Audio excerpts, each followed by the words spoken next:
भूतिया कहानी प्रेत आत्मा का बदला। रात को 12:30 बजे शशिकांत के मोबाइल की घंटी बजी और नींद में ही उसने फ़ोन उठाया। सामने से उसके फैक्ट्री सिक्योरिटी हेड राहुल की आवाज़ आई। वह काफ़ी डरा हुआ था और सिर्फ 3 ही लफ्ज़ बोल पाया, फैक्ट्री, भूत, आत्मा। उसके बाद एक दर्द भरी चीख के साथ कॉल कट गया। शशिकांत की नींद पल भर में ही उड़ गई। उसे समझ में नहीं आ रहा था कि क्या अब करूं। बचपन में ही उसकी माँ उसे जन्म देते वक्त गुजर गई। उसके बाद उसके पिताजी ने उसे पढ़ाई के लिए विदेश भेज दिया था और अब पिताजी की मौत के बाद बस एक दिन पहले ही उसने विरासत में मिली फैक्ट्री की जिम्मेदारी संभाली थी। उस फ़ोन के बाद उसने तुरंत ही फैक्ट्री मैनेजर विश्वास को फ़ोन लगा के फैक्ट्री पर बुलाया और खुद भी फैक्ट्री की ओर निकल पड़ा। वो दोनों जब फैक्ट्री में पहुंचे तब उन्हें मेन गेट का गार्ड कहीं नहीं दिखा, पर शशिकांत की आंखें बस राहुल को ही ढूंढ रही थी, जिसकी दर्दनाक चीख उसके दिमाग में अभी भी गूंज रही थी। शशिकांत ने विश्वास को कहा कि तुम पुलिस को कॉल करो और फैक्ट्री के आगे वाले हिस्से को देखो, तब तक मैं गोदाम को चेक करता हूँ।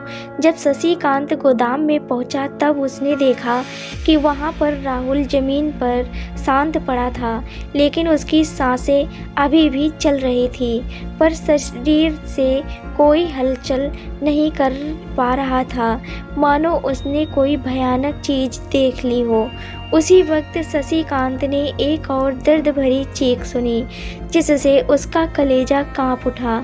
वह चीख थी मैनेजर विश्वास की। शशिकांत ने सरपट दौड़ लगाई और फैक्ट्री में जाकर देखा, तब डरा हुआ था। विश्वास बाथरूम के एक कोने में बैठ के रो रहा था और बार बार एक ही लाइन बोल रहा था, वह वापस आ गई, वह वापस आ गई। अब वह किसी को नहीं छोड़ेगी, सब मरेंगे, सब मरेंगे। वह मानसिक संतुलन खो बैठा था। तब तक एम्बुलेंस और पुलिस आ चुकी थी। शशिकांत ने पुलिस के आने के बाद उनको अपना बयान दिया और घर के लिए रवाना हो गया। पर जाते वक्त उसे एक बात महसूस हो रही थी कि वह अकेला नहीं है, कोई तो उसके साथ चल रहा है। वो जब कार के पास पहुंचा तब कार का एक दरवाज़ा खुला था। उसे अच्छी तरह से याद था कि उसने कार के सभी दरवाजे लॉक किए थे। शशिकांत को कार चलाते वक्त कार की पिछली सीट पर किसी के होने का एहसास होने लगा। उसी वक्त उसे पुलिस निरीक्षक का कॉल आया कि विश्वास की एम्बुलेंस में ही रहस्यमयी तरीके से दम घोटने से मौत हो गई और राहुल ने भी होश में आने के बाद एम्बुलेंस में ही एक कांच के टुकड़े से खुद का गला काट लिया।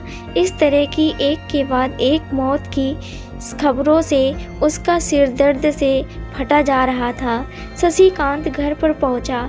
इतना सब देख के उसे नींद तो नहीं आने वाली थी, इसलिए वह लाइब्रेरी में बैठ के किताब पढ़ने लगा। उसे अचानक आसपास कुछ हलचल सी महसूस हुई। तभी उसे खिड़की के से अंदर आने वाली चांद की खूबसूरत रोशनी, एक जानी पहचानी हसीन लड़की की परछाई नजर आई।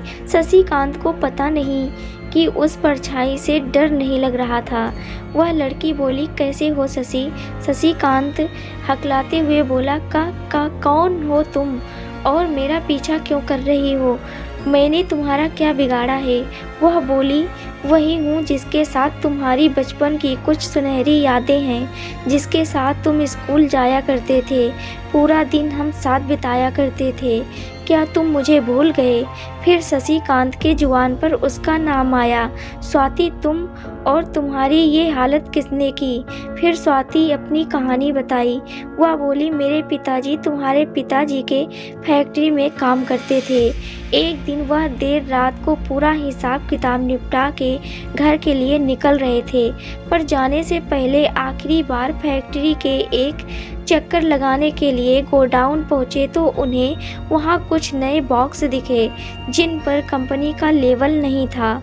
उन्होंने वह खोल के देखे तो उसमें अफीम और नशीले पदार्थ थे। किसी की आवाज़ सुन के वह वहीं छुप गए तो वहाँ तुम्हारे पापा और कंपनी के डायरेक्टर आए। तब मेरे पिताजी को पता चला कि कंपनी में ड्रग्स का काला कारोबार होता है। उन्होंने पिताजी को उस रात पकड़ लिया और मार के कंपनी के पिछले गोदाम में दफना दिया। मरने से पहले मेरे पापा ने ये बात मुझे फ़ोन में बता दी थी और जब मैंने पुलिस को लेकर कंपनी में पहुंची, लेकिन पुलिस भी उनके साथ मिली हुई थी। उन्होंने मेरी इज्जत के साथ खेलकर मुझे भी उसी ज़मीन में दफना दिया जहां पर मेरे पापा को दफनाया था। और आज मैंने और पिताजी ने सबको ख़त्म करके बदला पूरा कर लिया है, पर हमारी आत्मा को मुक्ति नहीं मिल सकती क्योंकि मेरे 6 साल का छोटे भाई विशाल का इस दुनिया में अब कोई नहीं है। वो अनाथालय में दिन काट रहा है। इसलिए मैं मदद के लिए तुम्हारे पास आई हूँ क्योंकि मैं जानती हूँ तुम एक अच्छे इंसान हो। शशिकांत ने कहा कि मैं मेरे पिताजी की गलती कभी सुधार नहीं सकता, पर हमारी बचपन की दोस्ती के खातिर मैं तुम्हारे छोटे भाई की जिम्मेदारी स्वीकारता हूँ और तुम्हें वादा करता हूँ कि मैं तुम्हारे भाई को पढ़ा लिखा कर एक अच्छा इंसान बनाऊँगा। उसके बाद स्वाति और उसके पिताजी की आत्मा को मुक्ति मिल गई। दूसरे ही दिन शशिकांत ने कंपनी के सारे गलत बिजनेस बंद करवा दिए और उस अनाथालय से विशाल को गोद ले लिया। आपको यह कहानी अच्छी लगी हो तो लाइक करें और चैनल को सब्सक्राइब ज़रूर करें। धन्यवाद।